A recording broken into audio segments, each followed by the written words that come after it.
Soldering on these boards for about an hour and a half. Troubleshooting. I've got 3 wideband units. All 3 are broken.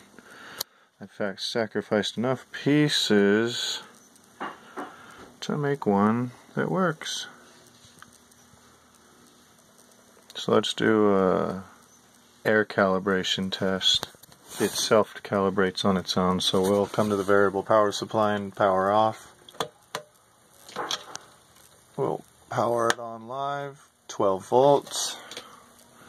Come over to the unit, it gets power, and it gets signal, reading lean. When the sensor does not work and it is not plugged in, it should read 14.6 or 14.7, somewhere within that range.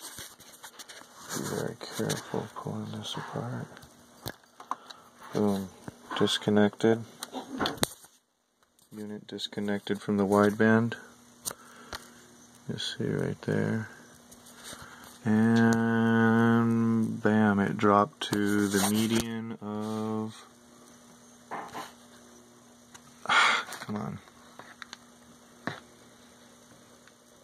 It doesn't, 14.5, okay. And then when we plug the unit back in, we should go back to lean. Follows functioning. Boom, plugs it in. It gets signal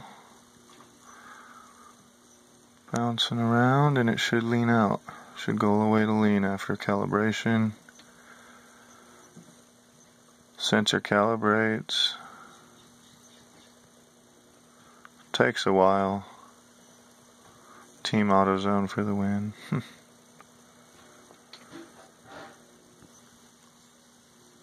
And there we go.